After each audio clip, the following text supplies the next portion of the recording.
اس محاصرے سے نکلنے کے لیے اس میں شگاف ڈالنا تھا، اور ایسا کرنے کے لیے بے مثال بہادری کا مظاہرہ کرنے کی ضرورت تھی۔ اور پھر محاذ جنگ کا سناٹا بالآخر ٹوٹ گیا اور پہلا مارکا گرم ہو گیا۔ بیکن والوں نے ایک سمت سے پیش قدمی شروع کر دی۔ بلندی پر موجود تیر اندازوں نے ان پر تیروں کا میم برسا دیا اور خاصا جانی نقصان کیا۔ پھر چند دستوں نے آگے بڑھ کر دشمن کو پسپا کر دیا۔ پھر ایک اور طرف سے ایسا ہی حملہ ہوا، یہ بھی پسپا کر دیا گیا۔ پھر گاہے بگاہے ایسے حملے ہوتے رہے، مگر ان سب کو پسپا کر دیا گیا۔ ان چھوٹے چھوٹے مارکوں کی وجہ سے سپاہیوں کا ہیجان ختم ہو چکا تھا اور وہ بڑھ بڑھ کر حملے کر رہے تھے۔ اگرچہ ان حملوں میں بیکند والوں کا خاصا جانی نقصان ہوا تھا، لیکن مسلمانوں کا نقصان بھی کچھ کم نہ تھا۔ اس صورتحال کو دیکھتے ہوئے قتیبہ نے اپنی حکمت عملی تبدیل کرنے کا فیصلہ کر لیا۔ اس نے جو حکمت عملی اپنائی تھی وہ دفاعی لحاظ سے تو بہت کامیاب تھی، لیکن اگر وہ اسی طرح دفاع میں بیٹھا رہتا تو اس کے لشکر کی تباہی یقینی تھی۔ ان کے پاس خوراک کے ذخائر محدود تھے، اگر وہ دشمن کے ہاتھوں نہ مرتے تو بھوک مار دیتی۔ قتیبہ بن مسلم کو اپنی پوری عسکری زندگی میں ابھی تک ایسے حالات کا سامنا نہیں کرنا پڑا تھا۔ اب وہ ایسے حالات میں پھنس گیا تھا تو اس کی تمام حصیں بیدار ہو گئی تھیں۔ اس کی کیفیت جنگلی کتوں کے نرغے میں آئے ہوئے شیر کی سی تھی۔ وہ اپنے خیمے میں بڑی بے چینی سے ٹہل رہا تھا۔ فوج کے اہم عہدیدار بھی وہاں موجود تھے۔ قتیبہ بن مسلم ان سے مشاورت کر کے کوئی جہریانہ پلان بنانا چاہتا تھا۔ اس کا خیال تھا کہ اس طرح محصور رہ کر جتنا بھی وقت گزرے گا وہ ہر لمحہ موت کی طرف بڑھتے جائیں گے۔ ہم بری طرح پھنس چکے ہیں ابن مسلم، ایک عہدیدار نے کہا۔ یہ کماندار کے عہدے کا افسر تھا۔ کوئی بات نہیں، قتیبہ نے کہا، اللہ ہمارا مددگار ہے۔ ہمیں اس صورتحال سے نکلنے کے لیے کچھ نہ کچھ کرنا ہوگا۔ زرار بن حسین نے کہا، ورنہ ہمارا خاتمہ یقینی ہے۔ مایوسی کی باتیں مت کرو، قتیبہ نے درست لہجے میں کہا۔ تمہارا کیا خیال ہے؟ میں ایسا نہیں چاہتا۔ یہ ملاقات اسی قسم کی گفتگو سے شروع ہو کر اسی قسم کی گفتگو پر ختم ہو گئی۔ وہ کسی فیصلے پر نہ پہنچ سکے۔ وہ جارحانہ انداز اختیار کرنا چاہتے تھے، لیکن حالات انہیں ایسا کرنے کی اجازت نہیں دیتے تھے۔ چنانچہ وہ کسی نتیجے پر پہنچنے سے پہلے ہی مصلحتوں کا شکار ہو جاتے تھے۔ یہ محاصرہ طویل ہوتا گیا اور پھر 2 ماہ گزر گئے۔ اس عرصے میں کوئی دن بھی ایسا نہ گزرا ہوگا جب دونوں حریفوں کے درمیان جھڑپیں نہ ہوئی ہوں۔ کبھی یہ جھڑپیں معمولی نوعیت کی ہوتی اور کبھی بہت خون ریزی ہوتی۔ اکثر مسلمان جارحانہ انداز اختیار کرتے تھے، مگر پھر مجبوری آڑے آ جاتی اور وہ واپس اپنی دفاعی پوزیشن پر آ جاتے۔ بیکن پر حملے کے لیے کوچ کرنے سے پہلے قتیبہ بن مسلم نے حجاج بن یوسف کو خط لکھ کر اطلاع بھجوا دی تھی کہ وہ بیکن پر حملہ کرنے جا رہا ہے۔ حجاج کو امید تھی کہ قتیبہ بن مسلم جلد ہی اسے صورتحال سے باخبر رکھنے کے لیے دوسرا خط لکھے گا۔ اس بات کو 2 ماہ گزر چکے تھے اور حجاج کو قتیبہ کی طرف سے کوئی اطلاع نہیں ملی تھی۔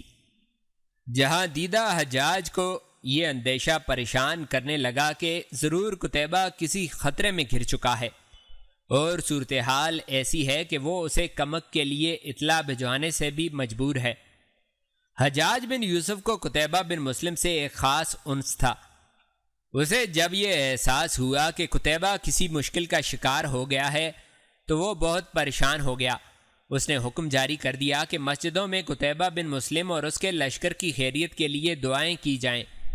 ادھر قتیبہ کے دل میں کئی بار یہ خیال آیا تھا کہ وہ حجاج سے مدد کے لیے خط لکھے، لیکن خط لکھنے سے کیا ہوتا تھا؟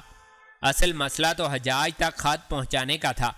اس نے دیکھ لیا تھا کہ اس معاشرے سے کسی قاصد کا نکلنا ناممکن ہے، اس لیے اس کے دل کی بات دل میں ہی رہ گئی تھی۔ ایک رات قتیبہ اپنے چند مشیروں کے ساتھ درپیش صورتحال پر غور کر رہا تھا کہ اسے اطلاع دی گئی کہ کوئی شخص اس سے ملنا چاہتا ہے۔ وہ سمجھا شاید کوئی فوجی سالار اس سے ملنا چاہتا ہوگا۔ اس نے اسے بلوا لیا۔ وہ شخص جب اندر آیا تو اسے دیکھ کر قتیبہ سمیت خیمے میں موجود تمام لوگ حیران رہ گئے۔ خیمے کے اندر والا تنظر تھا۔ قتیبہ کو زیادہ حیرت اس بات پر ہوئی تھی کہ تنظر اتنے سخت محاصرے سے بچ کر اس تک کیسے پہنچ گیا۔ اس کے بارے میں آخری اطلاع یہ ملی تھی کہ وہ بیکن شہر میں موجود ہے۔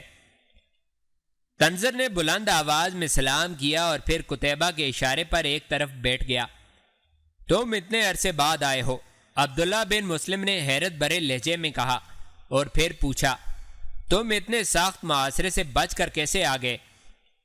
میں آخر وقت تک بیکن میں تھا، تنظر نے کہا۔ باہر محاصرہ اتنا سخت ہے کہ کوئی دھوکہ دے کر گزر نہیں سکتا۔ اس دوران میں نے کئی بار کوشش کی لیکن ناکام رہا۔ اس کے بعد مجھے ایک ایسی اہم اطلاع ملی جس کا آپ کے علم میں لانا نہایت ضروری تھا۔ یہی وجہ ہے کہ آج میں جان کی بازی لگا کر محاصرہ کرنے والوں کو چکمہ دے کر یہاں تک پہنچ گیا ہوں۔ وہ اہم اطلاع کیا ہے؟ قتیبہ نے پوچھا۔ جو تم مجھے دینا چاہتے ہو۔ ایسے نہیں، تنظر نے پراسرار انداز میں کہا، یہ اطلاع تنہائی میں دینا بہتر ہوگا۔ قتیبہ نے اس کی طرف دیکھ کر یوں سر ہلایا جیسے اس کی بات سمجھ گیا ہو، لیکن وہ دل ہی دل میں پریشان بھی ہو رہا تھا کہ جانے کس قسم کی اطلاع ہے۔ اس نے سب لوگوں کو اشارہ کیا۔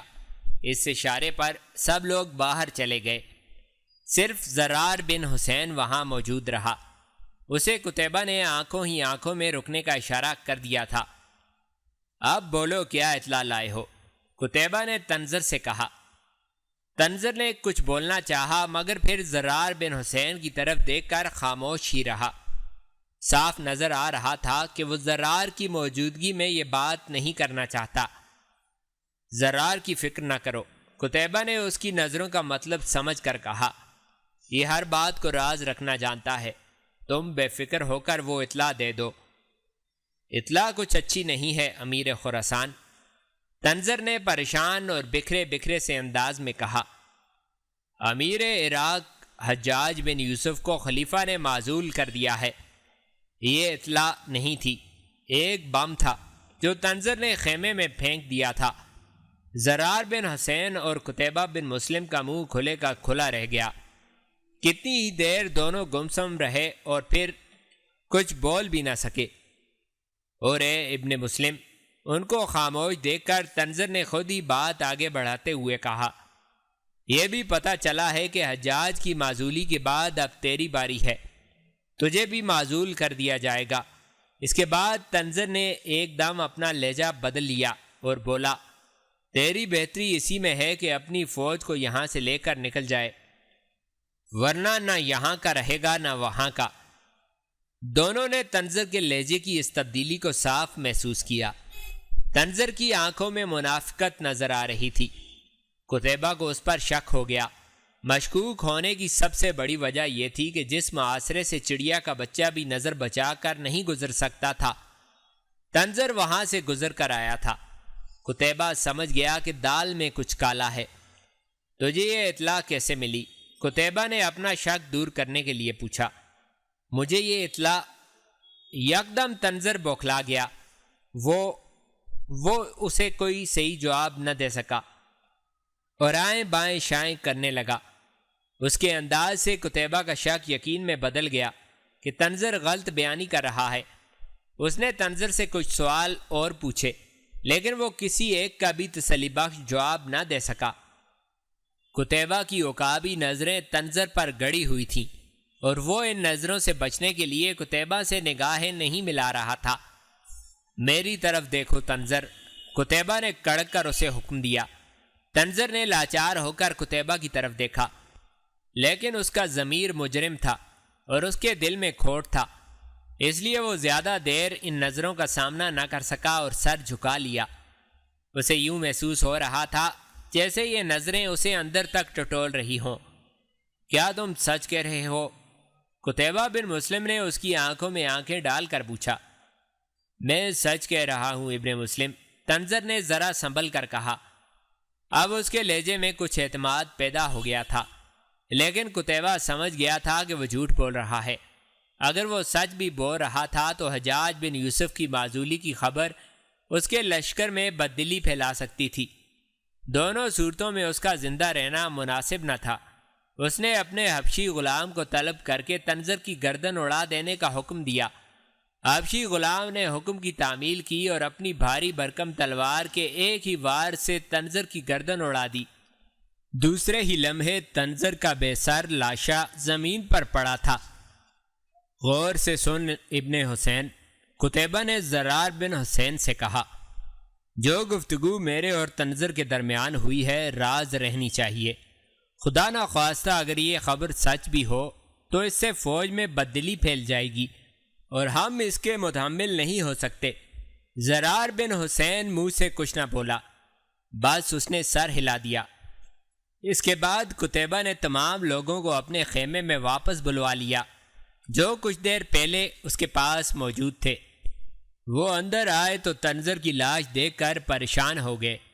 ان کا خیال تھا کہ قتیبہ نے تنظر کو کسی غلط فہمی کی وجہ سے قتل کرا دیا ہے، کیونکہ وہ بیکن میں رہ کر جاسوسی کر رہا تھا۔ ہو سکتا ہے اس نے کوئی ایسی اطلاع دی ہو جس کی وجہ سے وہ مشکوک ہو گیا ہو اور اس کی گردن اڑا دی گئی۔ قتیبہ ان لوگوں کے چہروں پر پریشانی کے تاثرات دیکھ کر ان کی سوچوں کو بھانپ گیا کہ وہ کیا سوچ رہے ہیں۔ تم لوگ اس شخص کے قتل سے کیوں خائف ہو؟ قتیبہ نے ان لوگوں کو مخاطب کر کے کہا جسے اللہ نے قتل کیا ہے۔ ہم اسے مسلمانوں کا خیر سگال سمجھتے تھے۔ ایک کماندار نے کہا، خیر سگال اور مسلمانوں کا؟ قتیبہ بن مسلم نے طنز بھرے لہجے میں کہا، وہ تو مفسد تھا اور مسلمان فوج میں پھوٹ ڈلوانا چاہتا تھا۔ اللہ نے اسے اس کے انجام کو پہنچا دیا۔ اس خیال کو اپنے دلوں سے نکال دو کہ میں نے اسے ناحق قتل کیا ہے۔ جاؤ اور اپنے اپنے دستوں کو تیار کرو۔ صبح دشمن سے غیر معمولی بہادری اور ثابت قدمی سے پنجہ آزمائی کرنی ہے۔ یہ بات کہتے ہوئے قتیبہ کے چہرے پر ایک غیر معمولی چمک نظر آ رہی تھی۔ اسے جاننے والے اس چمک سے اچھی طرح واقف تھے۔ یہ چمک اس کے چہرے پر اس وقت ابھرتی تھی جب وہ کوئی بہت اہم فیصلہ کر لیتا تھا، اور اس وقت بھی وہ ایک اہم فیصلہ کر چکا تھا، مار جاؤ یا مار دو۔ بیکند کے محکمہ سراغ رسانی نے تنظر کو دولت اور عورت کے جال میں پھانس لیا تھا۔ وہ ان کے اشاروں پر ناچنے لگا تھا۔ انہوں نے تنظر سے مل کر ایک سازش تیار کی۔ اس سازش کا مقصد یہ تھا کہ قتیبہ کی فوج میں بددلی پھیل جائے اور وہ بغیر لڑے ہی بھاگ جائیں۔ اس سازش کے تحت تنظر اتنے سخت محاصرے میں سے گزر کر قتیبہ تک پہنچ گیا اور اسے یہ جھوٹی اطلاع دی کہ حجاج بن یوسف معزول کر دیا گیا ہے۔ یہ بڑی خطرناک سازش تھی۔ اگر یہ سازش کامیاب ہو جاتی تو مسلمانوں کا لشکر تباہ و برباد ہو جاتا، لیکن اللہ کو اپنی راہ میں جہاد کرنے والوں کی تباہی منظور نہیں تھی۔ اس لیے قتیبہ بن مسلم اس سازش کو بھانپ گیا اور تنظر کی گردن اڑا دی۔ تنظر تو اپنے انجام کو پہنچ گیا تھا، لیکن بیکند والوں کی اس سازش نے قتیبہ کے اندر ایک آگ سی بھر دی تھی۔ اب وہ اس محاصرے کو توڑنے کی فکر میں تھا۔ اس کے لیے اس نے ایک بھرپور حملے کا فیصلہ کر لیا تھا۔ اس نے اپنے تمام سالاروں کو ہدایت کر دی تھی کہ اپنے اپنے دستوں کو ایک خونریز مارکا لڑنے کے لیے تیار رکھیں۔ اگلے روز بیکند کی فوج پر ایک فیصلہ کن حملہ کیا جانے والا تھا۔ اگلے روز کا سورج طلوع ہوا تو اس نے ایک عجیب منظر دیکھا۔ معاشرے میں آئی ہوئی مسلمانوں کی مایوس فوج ایک نئے عزم اور ولولے سے سرشار دشمن پر جھپٹ پڑنے کے لیے تیار کھڑی تھی۔ قتیبہ بن مسلم اپنے لشکر کو ایک خاص ترتیب میں لے کر چلتا تھا۔ یہ ترتیب عرب قبائل کے مطابق رکھی جاتی تھی۔ ہر قبیلے کا اپنا ایک الگ دستہ ہوتا تھا اور ان کا اپنا ایک الگ سالار یا کماندار ہوتا تھا جو اسی قبیلے کا ہوتا تھا۔ یہ قبیلے جب میدان کارزار میں اترتے تھے تو ان کے لڑنے کا انداز دیدنی ہوتا تھا۔ ہر قبیلے کی خواہش ہوتی تھی کہ وہ دوسرے قبیلوں سے بڑھ کر بہادری اور جرأت دکھائے۔ ان قبیلوں کی ایک دوسرے پر سبقت لے جانے کی خواہش دشمن کے لیے عذاب بن جاتی تھی۔ کوئی قبیلہ یہ بات سننا گوارا نہیں کرتا تھا کہ اس کے قبیلے کا جوان پیچھے ہٹا ہو یا میدان چھوڑ کر بھاگ نکلا ہو۔ اس روز بھی لشکر کی ترتیب یہی تھی۔ تمام قبیلے اپنے اپنے سالاروں کی زیر کمان لڑنے مرنے کے لیے تیار تھے۔ قتیبہ بن مسلم اپنا گھوڑا دوڑاتا ہوا ہر دستے کے سامنے گیا اور مختصر الفاظ میں ان کا حوصلہ بڑھایا اور ان کے سالاروں کو ہدایات دیں۔ اس نے یہ بات سب پر واضح کر دی تھی کہ آج کے مارکے کو ہر حال میں فیصلہ کن بنانا ہے یا پھر موت کو گلے لگا کر حیات جاوداں پانی ہے۔ اور اللہ کے جانبازو، قتیبہ کہہ رہا تھا، یہ تمہاری شان کے خلاف ہے کہ تم اس طرح محصور ہو کر ہاتھ پہ ہاتھ دھرے بیٹھ جاؤ۔ اگر آج ہم نے اس معاشرے کو نہ توڑا تو کل خراسان اور سلطنت اسلامیہ کی سرحدوں کی حفاظت کون کرے گا؟ اس لیے وہ وقت آ گیا ہے کہ اپنی جانیں لڑا دو۔ بچ رہنے والے اس معاشرے سے نہ صرف بچ کر نکل جائیں بلکہ دشمن کو تلوار کی نوک پر اپنا متی بنا سکیں۔ قتیبہ بن مسلم نے یہ الفاظ ہر دستے کے پاس جا کر دہرائے تھے۔ اس کے ان الفاظ سے لشکر میں ایک نیا ولولہ پیدا ہو گیا تھا۔ جذبے اور جوش سے مجاہد تڑپنے لگے تھے۔ ان کے سینوں سے نعرے بلند ہونے لگے تھے۔ ان کے گھوڑے بھی جیسے آنے والی صورتحال کو سمجھ گئے تھے اور بے چینی سے زمین پر کھر مار رہے تھے۔ ان سواروں کے لیے ان کو قابو میں رکھنا مشکل ہو رہا تھا۔ اس عالم میں قتیبہ بن مسلم نے اپنی فوج کو عام حملے کا حکم دے دیا۔ اس نے اپنے پہلوؤں اور عقب کی حفاظت کا خاصا خیال رکھا تھا۔ گھیرے میں آئی فوج کے یہی کمزور مقام ہوتے ہیں۔ مجاہدین کا لشکر آندھی اور طوفان کی طرح دشمن کی طرف بڑھا۔ ہر مجاہد قہر اور غضب سے بھرا ہوا تھا۔ تاریخ نے ایسے مواقع بہت کم دیکھے ہوں گے جب کسی محاصرے میں آئی ہوئی فوج نے دفاعی انداز کے بجائے جارحانہ انداز اختیار کیا ہو۔ جب مسلمان فوج کا یہ طوفان بے اما پورے قہر و غضب کے ساتھ دشمن سے ٹکرایا تو وہ بوجھ رہ گئے۔ ان کے وہم و گمان میں بھی نہ تھا کہ مسلمان ان پر جوابی حملہ کریں گے۔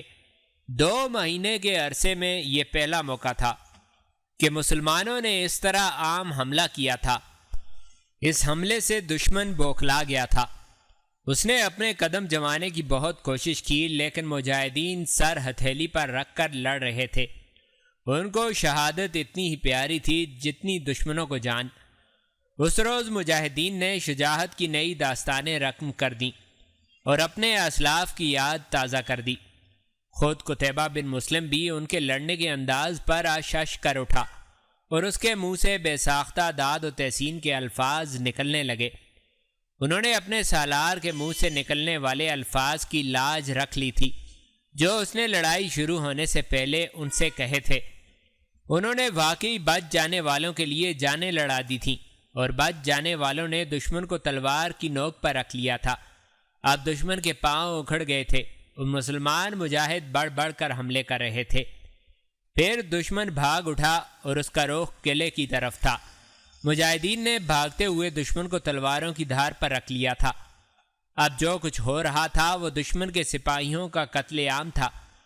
جو بھاگ کر قلعے میں داخل ہو گئے وہ خوش قسمت رہے۔ مسلمانوں کو بڑھتے دیکھ کر قلعے کے دروازے بند کر لیے گئے تھے۔ دشمن کے جو سپاہی باہر رہ گئے ان کو چن چن کر قتل کیا گیا۔ مسلمان فوج اب معاشرے سے باہر آ چکی تھی۔ یہ ایک معجزہ تھا جو بظاہر ناممکن نظر آتا تھا، لیکن اللہ کے نام لیواؤں نے اس ناممکن کو ممکن کر دکھایا تھا۔ اس معجزے کے پیچھے عقیدت اور جذبے کی شدت کار فرما تھی۔ وہ جو اللہ کا نام اور اس کا دین پھیلانے نکلے تھے، اللہ ان کو ذلیل اور رسوا نہیں کر سکتا تھا۔ اس دن شام تک سب کچھ بدل چکا تھا۔ ایک دن پہلے وہ مسلمان جو خود محصور تھے اب بیکند کے قلعے کا محاصرہ کر چکے تھے۔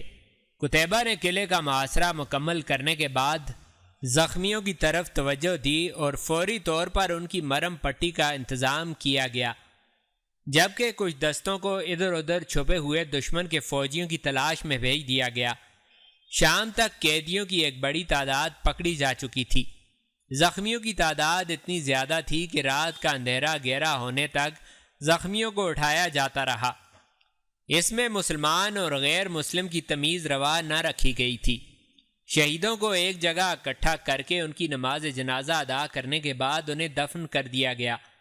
صبح کا اجالا نمودار ہونے تک تمام زخمی اور شہید سپاہیوں کو میدان سے اٹھا لیا گیا تھا۔ اس کام سے فارغ ہونے کے بعد قتیبہ بن مسلم قلعے پر حملہ کرنے کے منصوبے بنانے لگا۔ مناسب آرام کے بعد اس نے اپنے لشکر کے اس دستے کو بلایا جو فصیلیں توڑنے اور نقب لگانے کے کام میں مہارت رکھتا تھا۔ قتیبہ نے ان کو حکم دیا کہ وہ جتنی تیزی سے ہو سکے قلعے کی فصیل میں شگاف ڈال دیں۔ اس کے حکم پر اپنے کام میں ماہر یہ دستہ کیل کانٹے سے لیس ہو کر قلعے کی طرف بڑھا۔ قلعے کی فصیل کے اوپر سے محافظوں نے ان پر تیر اندازی شروع کر دی۔ یہ دیکھ کر قتیبہ بن مسلم نے اپنے ایک تیر انداز دستے کو حکم دیا کہ وہ قلعے کے محافظوں پر اس طرح تیروں کی بارش کریں کہ کسی کو سر اٹھانے کا موقع نہ ملے۔ اس کے تیر اندازوں نے اتنی مہارت سے تیروں کا می برسا دیا کہ قلعے کی فصیل پر کھڑے محافظ نیچے دبک گئے۔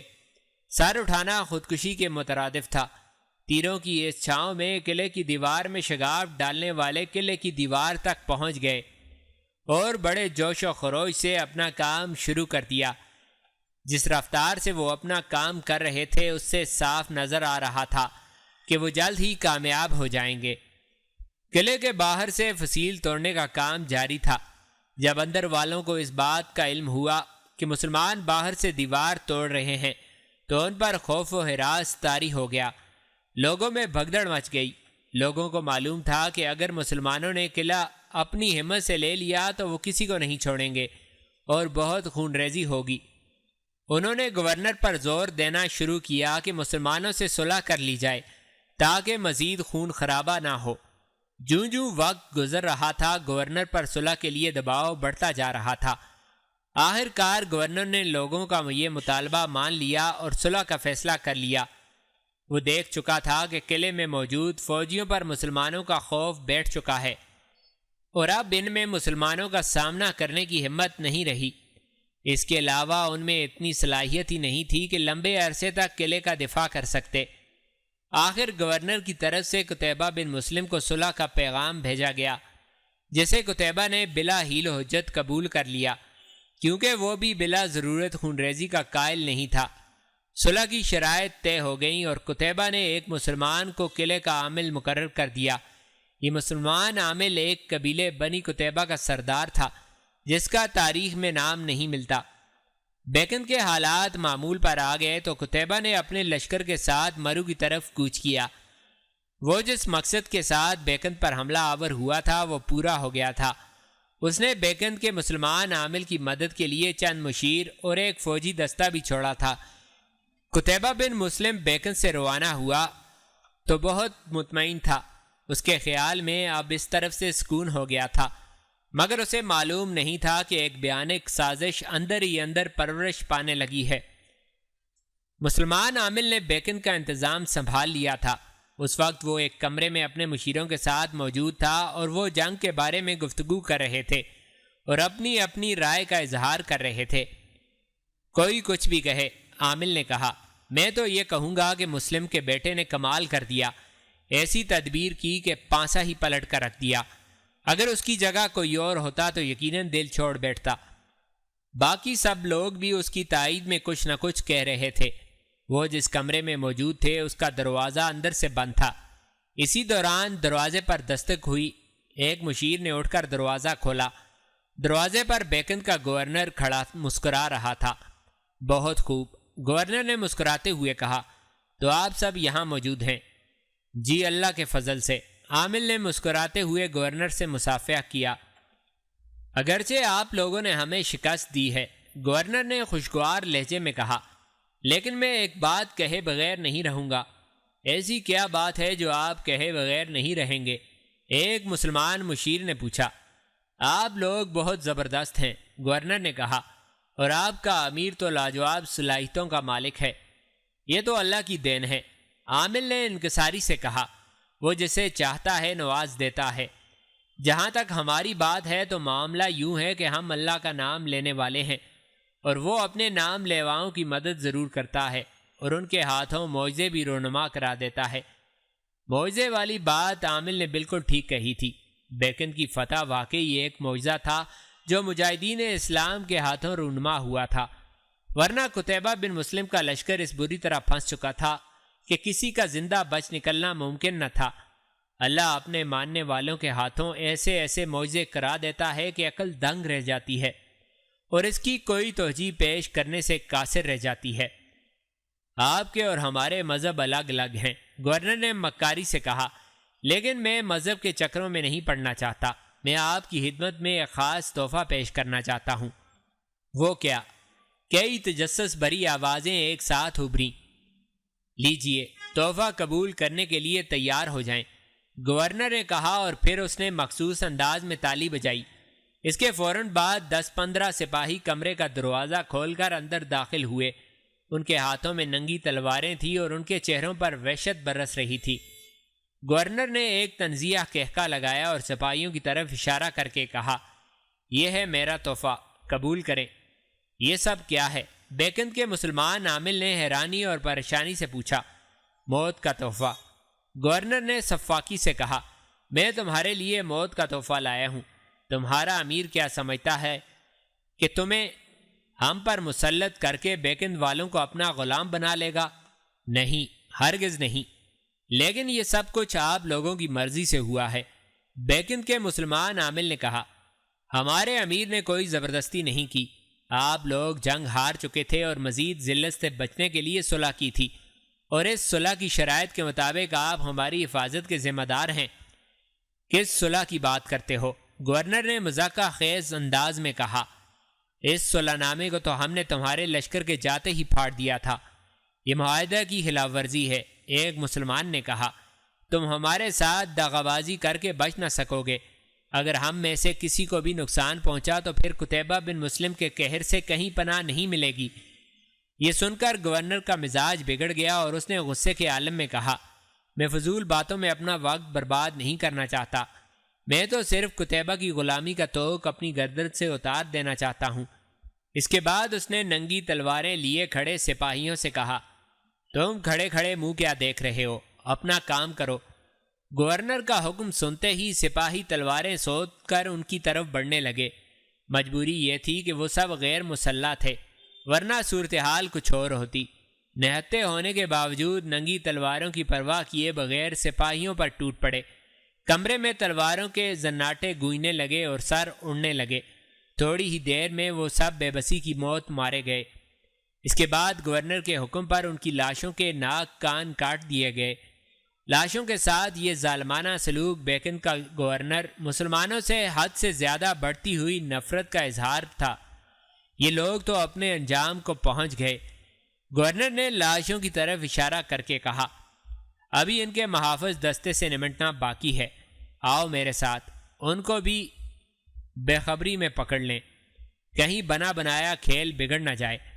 گورنر مسلح سپاہیوں کو ساتھ لے کر اس بیرک تک پہنچا جہاں مسلمان محافظ دستہ ٹھہرا ہوا تھا۔ اس بیرک کو گھیر کر محافظ دستے کو بھی بغیر کسی دقت یا مزاحمت کے قتل کر دیا گیا۔ اس کام سے فارغ ہو کر گورنر کے چہرے پر اطمینان نظر آنے لگا۔ اس نے مسلمانوں کی تلواروں کی کاٹ دیکھی تھی، اس لیے وہ محافظ دستے سے خوفزدہ تھا۔ اس کے خیال میں بیکند میں ہونے والی بغاوت ہر لحاظ سے کامیاب اور خفیہ تھی۔ اسے یقین تھا کہ قتیبہ بن مسلم کو اس واقعے کی اطلاع اس کے مرو پہنچنے کے بعد ہی ملے گی، لیکن اللہ کو یہ منظور نہیں تھا کہ جو قلعہ مسلمانوں نے اتنی قربانی کے بعد حاصل کیا وہ دوبارہ کافروں کے قبضے میں چلا جائے۔ بظاہر دیکھا جائے تو یہ بغاوت بڑی ہی کامیاب تھی اور اس کا علم قتیبہ کو ہونا بہت مشکل کام تھا، لیکن جب قدرت کسی کام کا ارادہ کر لے تو پھر اس کے اسباب بھی پیدا کر دیتی ہے۔ اس بغاوت کو کچلنے کی یہی ایک صورت تھی کہ کسی طرح قتیبہ بن مسلم کو اس کی اطلاع پہنچ جائے۔ یہ اطلاع کیسے پہنچے اس کا انتظام اللہ نے کر دیا تھا۔ ہوا یوں کہ مسلمانوں کے محافظ دستے کا ایک سپاہی اس وقت بیرک سے باہر کسی کام کے لیے نکلا ہوا تھا۔ وہ واپس اپنی بیرک میں آ رہا تھا کہ اپنی بیرک سے بیکند کے سپاہیوں کو باہر نکلتے دیکھ کر حیران ہو گیا۔ وہ شاید بے خیالی میں آگے بڑھ جاتا، لیکن وہ سپاہیوں کی خون آلود تلواریں دیکھ کر چونک گیا۔ اسے یکدم خطرے کا احساس ہو گیا اور وہ چھپ گیا۔ بیکند کا گورنر ان کے ساتھ تھا۔ جب گورنر اور سپاہی وہاں سے چلے گئے تو محافظ دستے کا یہ سپاہی اپنی بیرک کے اندر چلا گیا۔ اندر کا منظر نہایت ہولناک تھا۔ اس کے سارے ساتھی خون میں نہائے پڑے تھے اور ان میں سے ایک بھی زندہ نہیں تھا۔ محافظ دستے کا یہ سپاہی چھپتا چھپاتا وہاں سے نکلا۔ وہاں گھوڑوں کی کمی نہیں تھی۔ اس نے ایک گھوڑے پر زین ڈالی اور بچتا بچاتا بیکن سے باہر نکل آیا۔ آبادی سے دور آتے ہی اس نے اپنے گھوڑے کو اس راستے پر سرپٹ دوڑا دیا جس پر قتیبہ بن مسلم مرو کی طرف روانہ ہوا تھا۔